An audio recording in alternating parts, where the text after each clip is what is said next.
So my first question is, in this room, who knows the brand called Forcepoint? Can you give the hands up? Who knows Forcepoint? 1, 2, 3. And Dalibor from Telegroup. It's fantastic. I can tell you anything I want and you will have to believe me. That's a dream of every presenter. So who is the Forcepoint? I mean, Forcepoint is 2 months old, so no wonder you don't know it. I mean, it's for me personally, it's still weird because I'm coming from WebSense. I am working for WebSense over 7 years. And the WebSense is a company that is a leader in many things. We have the best commercial web gateway. We have a very good email solutions. We have a fantastic DLP product. And we're doing it on-premise. We're doing it in cloud as well.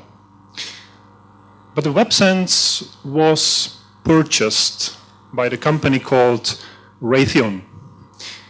I don't know if you know it. In some countries, it's not very popular brand, like Afghanistan or actually Russia as well. It's kind of tricky name. I can understand that somebody in Serbia also have some complaints against Raytheon. But Raytheon is, for those who don't know it, it's one of the biggest military manufacturers. So they are doing missiles, Tomahawks and Patriot systems. They're also doing a space, like satellites and that kind of stuff. But they also have a division or group called Raytheon Cyber that has something like 600 people. And this was a kind of self-defense part of the company, because the company has like 40 or 50,000 employees. But these guys, they were protecting their own company against all the possible hacking attempts. Because you can imagine, this is one of the biggest targets for any hacker on the world. So these guys were trying to prevent these guys, the bad guys, to get to Raytheon.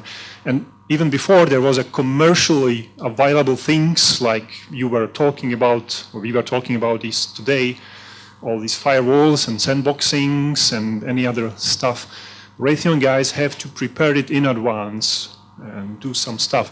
Actually, the cyber division have something like 60 products.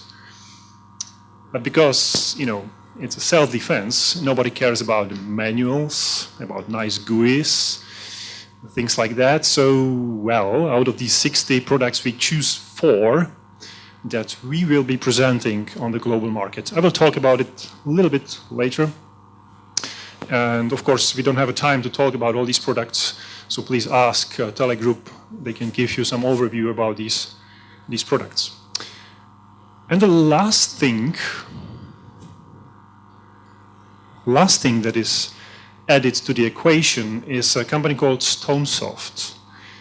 And I guess there is more people that know StoneSoft because it's a fantastic firewall technology. We were a little bit liberating it from Intel Security because Intel Security purchased it 2 years ago. Well, didn't go as expected. So StoneSoft is now part of our company. And because all these 3 brands, you know, we cannot really say which one was more nice. So we created this brand called Forcepoint. The tagline powered by Raytheon is probably not being shown in some territories. Yeah. And the nice logo on the back, talking about the 4D security. As my manager once said, it's a 1 + 1 + 1 = 4. And the logic behind the 4 is that these 3 companies actually in total working together, giving you much more than just a numerical cumulative number. I had a prepared story about the kids and why we have this 4D, and I think I will skip it, or I will tell a short version, because this is relevant to security. I mean, most of you probably has a kids somehow, and you know that usually you are protecting your kids. You're buying the helmets when they go to bicycle. You have a child seats in your cars, usually because the law is requiring it, but you care about your kids. And you are giving them vitamins, and you are telling them what is the good food to eat, just to protect them, not to be sick, not to be harmed. And that's the first step, that's the defend part. And we are doing it in cybersecurity as well. We have antivirus, we have the firewalls, we have all the stuff to prevent people going in. But still, even if you have these protections, the kids are kids. They get harmed. They will fall from a bicycle. They will get scratched. They will get sick. No matter what you do, it will happen. And then you have to have detected. You can understand what the kid just is doing. If he is returning from the kindergarten, he's vomiting. Is it because he eats something bad, or is it because he hit his head hard? You have to detect what's the problem. You have to decide, will I go to the doctor now, or is it okay, we'll be just fine tomorrow? And these decisions are very important. And then you have to defeat it. You have to go eventually to the doctor. You have to give him some medication. You have to go for, CT and check if his brain is okay. And then you have to go back to the first thing and improve your defenses, to tell him, don't go to that area where you can fall on your head and get brain damage. Well,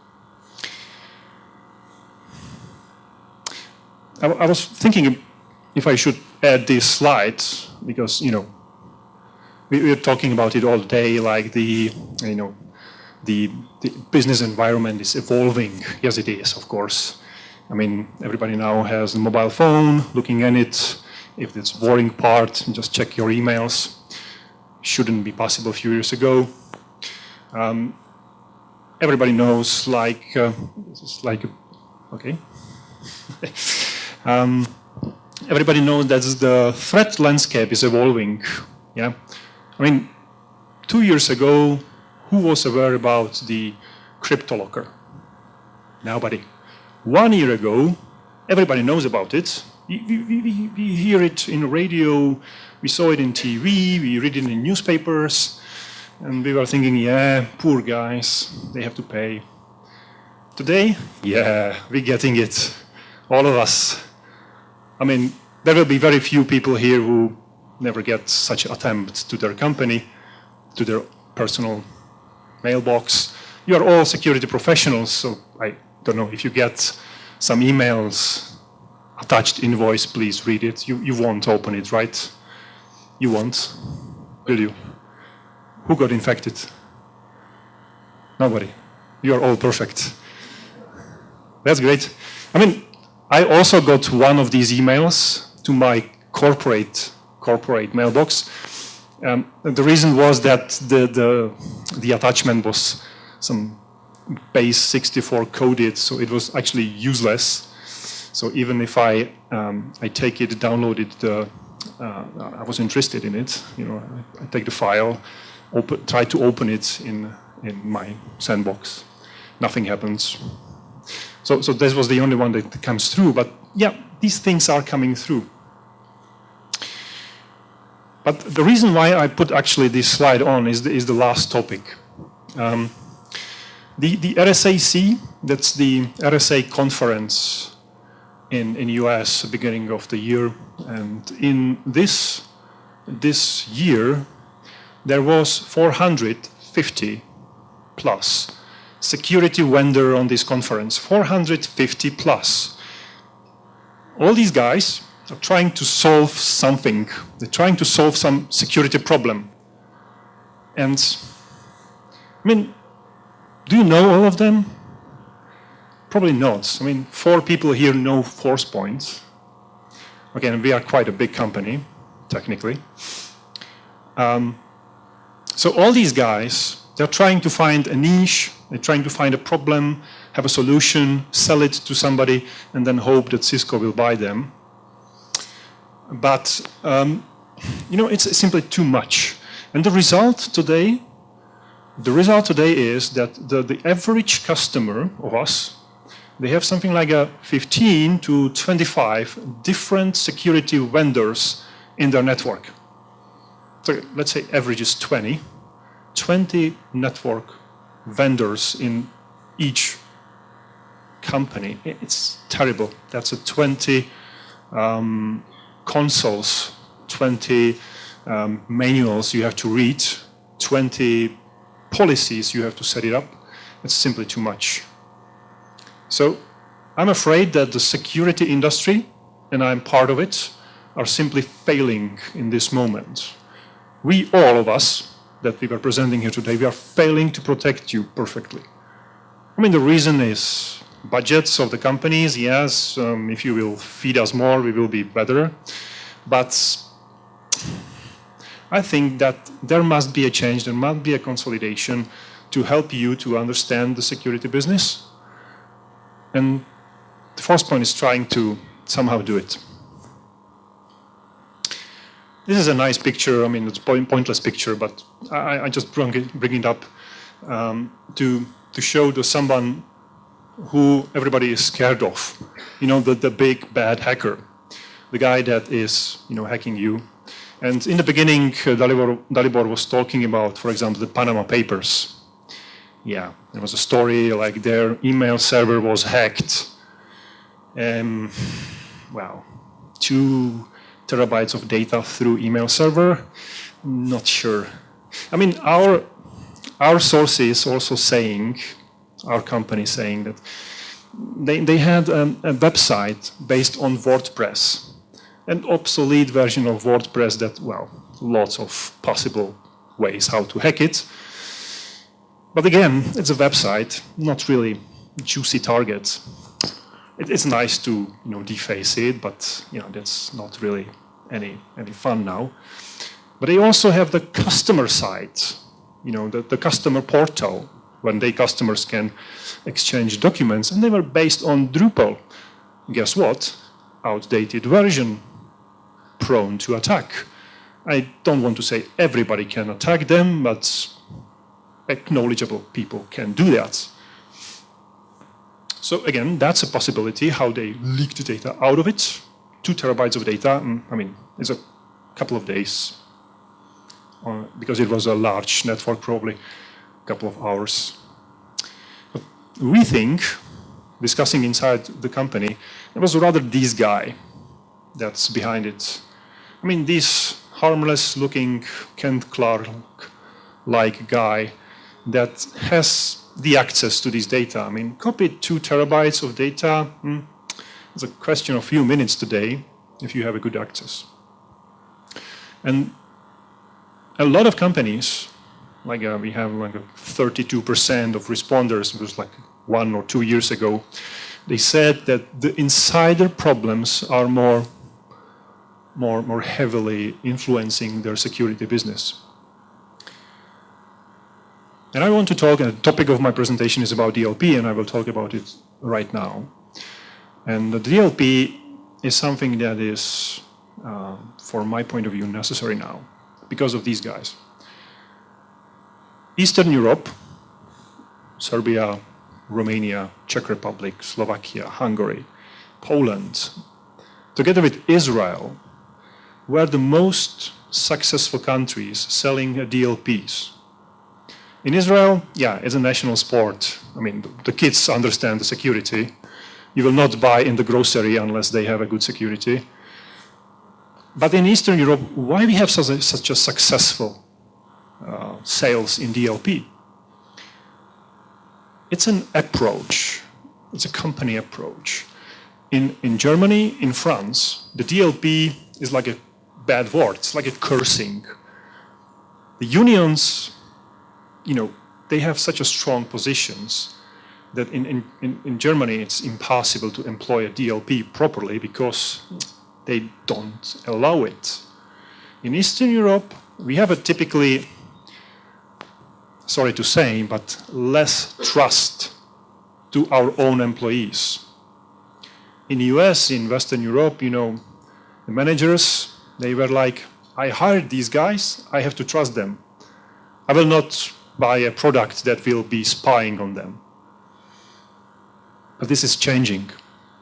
Last year, there was like a 50% growth in the US in DLP sales. Because they find out that the people like a Snowden and people like the one that probably takes the data from Fonseca, they are real. In Eastern Europe, we know it from the beginning. But that's the thing. So we have challenges in the security network, in the security area today. And if you remember all those presentations from most of the guys before me, you know that they were talking about things like lateral movements.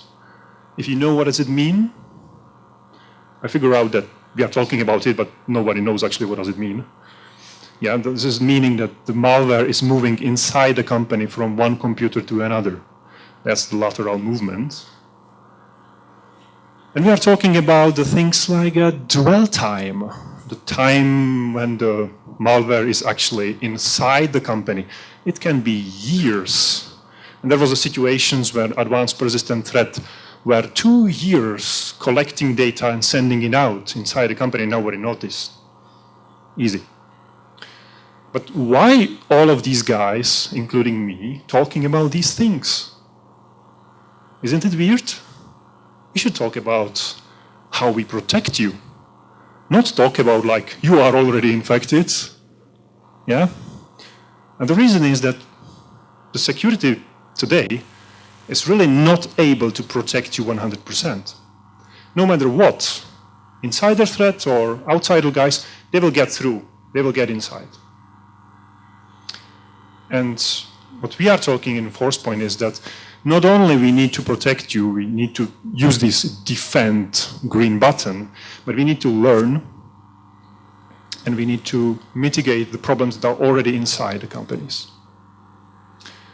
What I want to talk about today is 2 products. One product is called AP Data, and it's the ex-WebSense product for DLP, data leakage protection. The other product is called SureView Insider Threat. And the SureView was like a brand of Raytheon products. And the Insider Threat is a behavioral analysis tool that actually can act based on a different kind of behavior of the users inside the company. And these 2 things can work together to help actually solve the problem when you already are infected. You get the infection somehow inside, whatever attack vector it is. And I will talk about it a little bit. This 30 minutes doesn't by far allow me to talk about it in details. So I just try to introduce it, and for more details, please contact Telegroup and get additional information. But the DLP or AP data in a WebSense, we started in 2003. And as well as a Checkpoint and CyberArk, these guys are also from Israel. We still have a development there. And currently, this is one of the 2 DLP products that really do what they should do. Okay, the others are kind of, well, not completed, let's say. So we have a lot of features like data fingerprinting, endpoint fingerprinting, which is still one of the unique things. We have a full support, for example, for Apple X. And that's the funny part, because when you are deploying DLP, what is the initial reason why you are deploying DLP? You want to protect your most sensitive information, right? Who has the most sensitive information in your company? Yes? Yeah? Management. Who has the most exceptions in your company? Guess? Management, C-level guys. Do they use the company images on their laptops? Yeah, I wish so. they have the Apple because it's so sleek and nice. Yeah, they don't have the Dell laptops, cheap things. They have the good things. But how can you protect them when they have all these exceptions? I mean, that's difficult. And one of the reasons, one you can say, is at least you have a support for the Apple, so even your management can be protected on their machines. But of course, we have all the advanced features, like, for example, the OCR capability, so we can read those papers, because most of the papers from the Fonseca breach, Panama papers, it was like a scanned paper data. If they would have websites, they might have a good chance to actually understand what's going out from their network.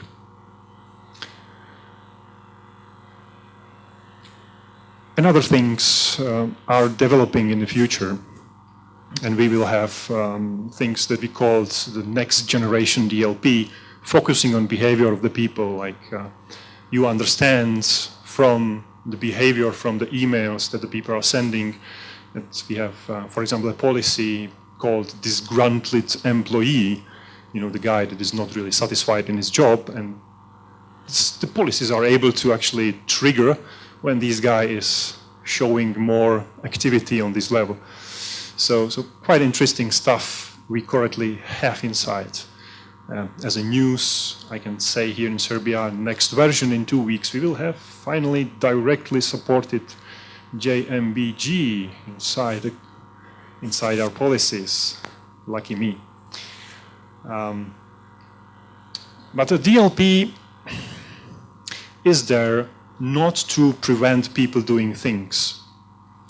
And most of the POCs are, for DLP is really weird, because how the POC looks like, you know, the company will install it.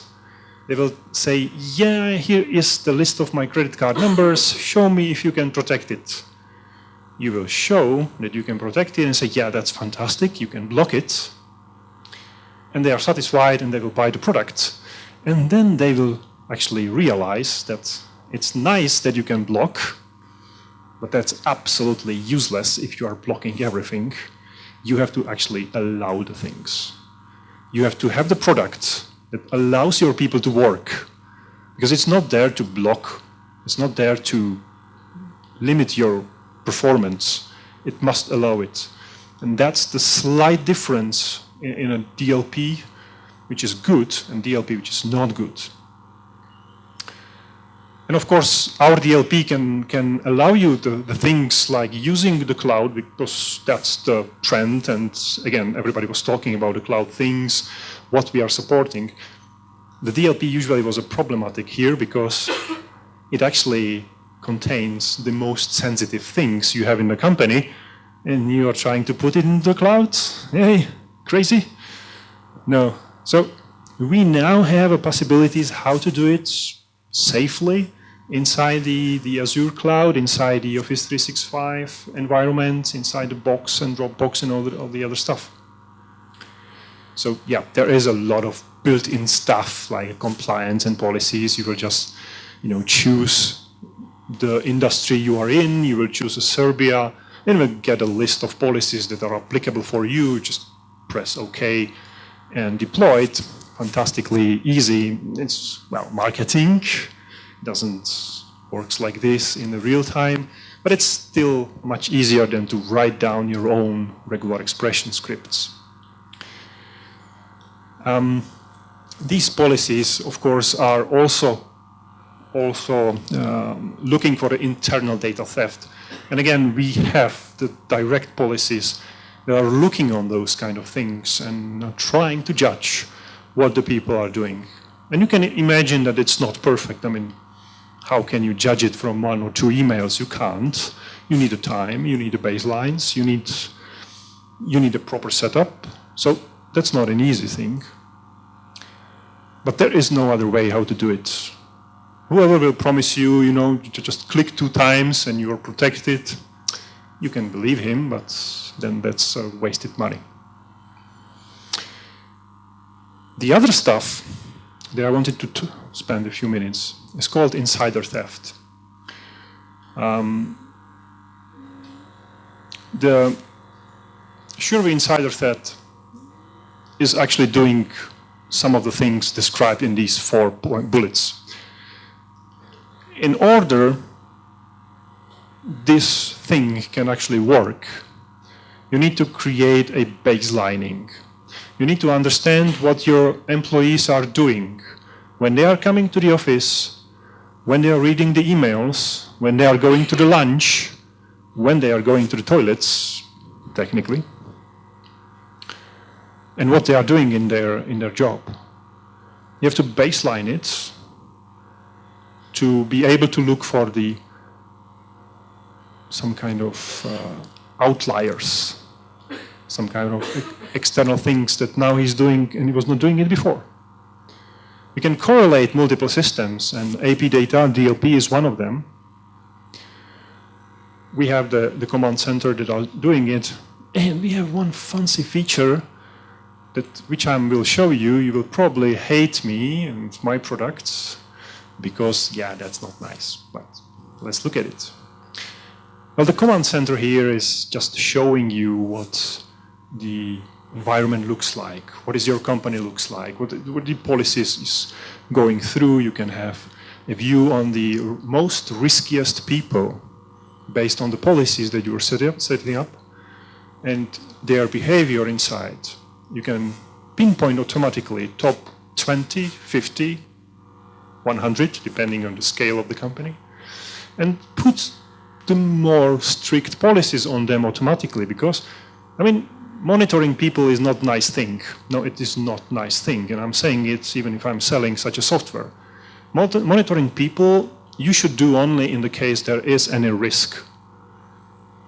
But how do you know if the Bogdan or Miroslav is more risky? You don't know it from the beginning. You have to distinguish between these people. You have to take some kind of measures. And that's what the product is doing, actually. You will have kind of histories, you will have kind of risk scores for each person's inside the company. So you can understand what these people are doing and how their behavior is actually affecting the risk inside the company. I don't say that the risky people will be the ones that are stealing something, no. But this tool will allow you to understand the level of their risk and to assure that they will be properly protected or watched over.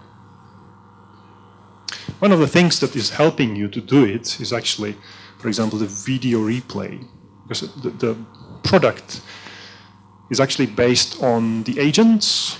The agents are correlating with the other companies. And one of the things that the agents are doing, they're actually, when they trigger the incident, all right, some kind of incident is triggered, somebody is sending some sensitive materials out to the internet, this product can store a video. It can be 1 hour long video, depending on how long you want, depending on the size of your hard drive as well. And this video can prove what the person was doing on his device. So you can see he was moving the files, he was maybe renaming it, he was compressing it, he was trying to encrypt it, he was trying to upload it to some web page. And all these proofs can actually, you can show it to him, you can automatically send it to human resources, for example. And that's very important forensics for you, because these persons, they will say, yeah, it was a coincidence, I didn't meant to send these sensitive data out. So this will give you real proof what to do. When I'm showing it to the standard companies today, the people don't like it. Who would like to be monitored like that? I don't think any one of you will be happy that have things like this on his computer, right? But still, most of the companies, they do have positions that are risky. I can understand that in a company that is selling toys, this is not the right product. But for financial companies, for the guys like a military or a police, that's a very important thing to monitoring their people. Even if you can trust them, we still, if you want to be 100% sure, we still have to have some kind of things like that to be able to protect everything that is on their, or they have access to. So how these two things work together, because as of now, that's two separated products. We have some internal integrations. So for example, when data monitoring is detecting a breach, somebody is sending something out of the company, it will create an incident, okay? We may stop it or we may just monitor it, it depends on the setting. But we can send an alert to this insider threat. This alert will actually cause that the insider threat will investigate on that person. So it will start to getting information about that person from the other sources, from the Active Directory, from maybe the internal security when he comes in and out of the company, looking what actually he was doing, which data he was accessing, get the logs from CM, and have understanding and correlate the score. And then we can, of course, verify if this guy is really the guy, or it was somebody with the stolen credentials. Maybe this guy was not even in the office. Somebody remotely was using his credentials. And then, again, we can send back the signal to the DLP and then restrict this user to actually send any materials out until we will properly investigate this guy. I mean, we will not lock his office, but we definitely can do something about it automatically without people looking into the millions of logs.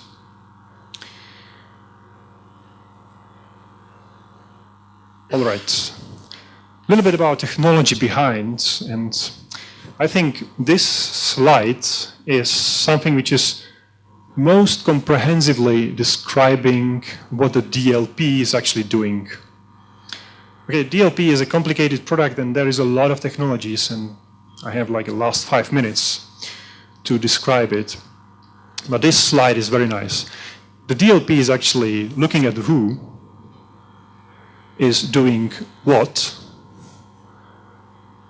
using it where, how, and which vector, and can take some action.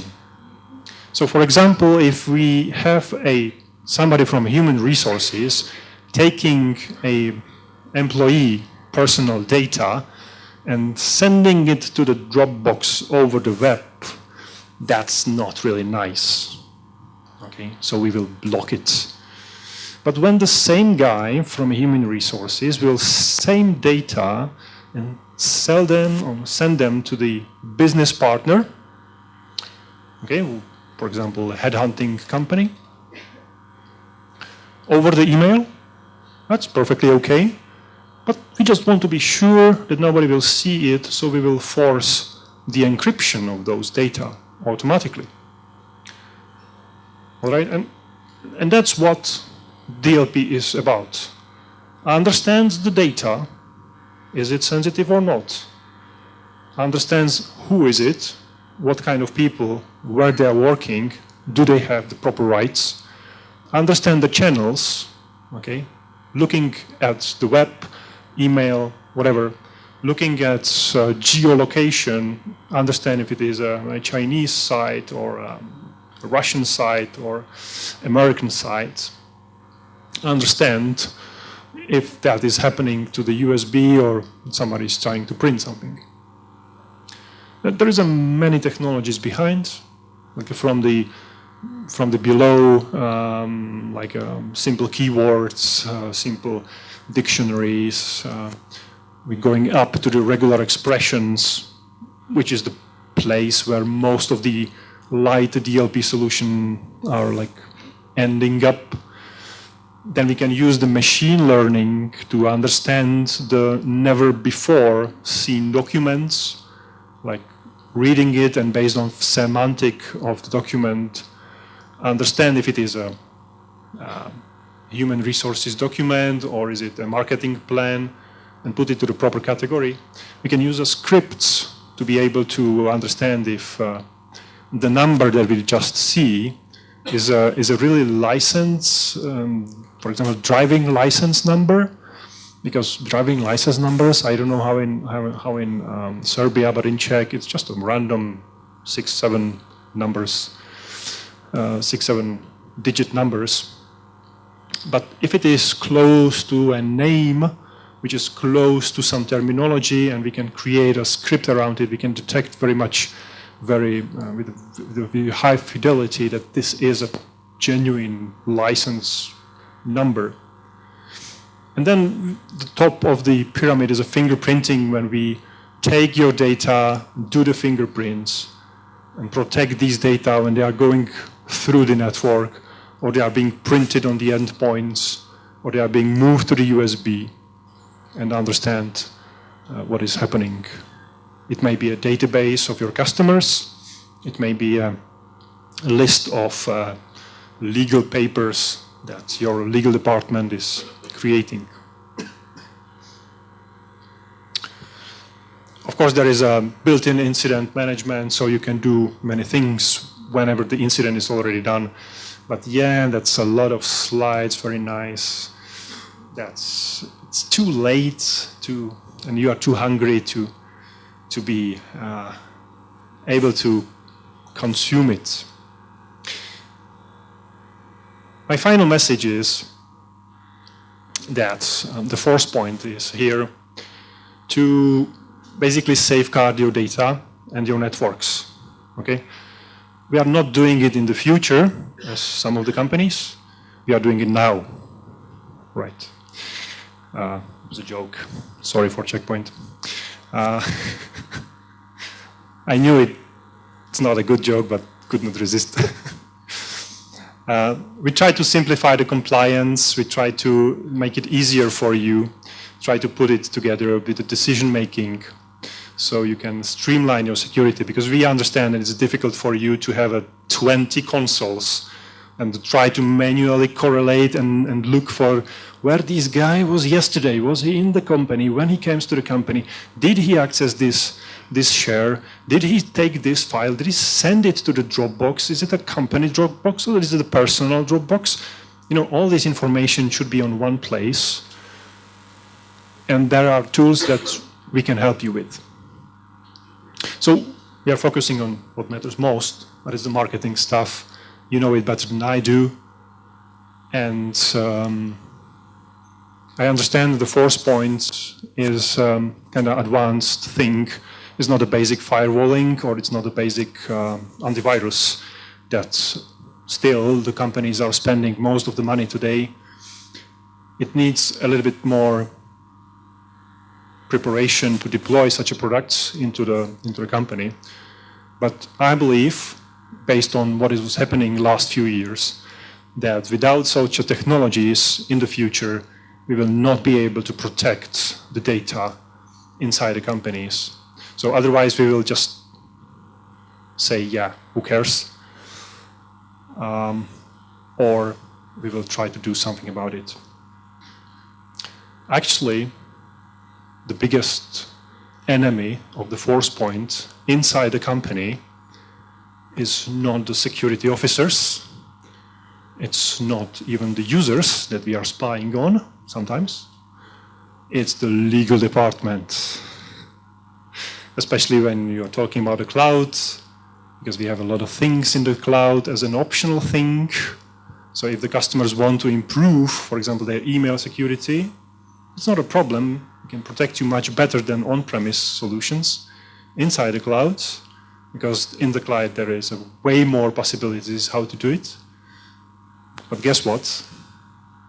It's always about legal department. They want to have agreements, proofs, certifications, all the stuff that we do have. It takes ages to negotiate with them things. But are they responsible for the data breaches? Never heard about any legal guys that is responsible for data breach. It's always security officers. Okay, so pay attention, be prepared, try to talk these people in advance, educate them that they are the bottleneck sometimes, and your life will be probably happier in the future. That's it. I ended up 4 minutes sooner than the official time, so you have a free break before we will have the fantastic raffle with the nice girls showing the winners. Thank you very much. Thank you to Telegroup.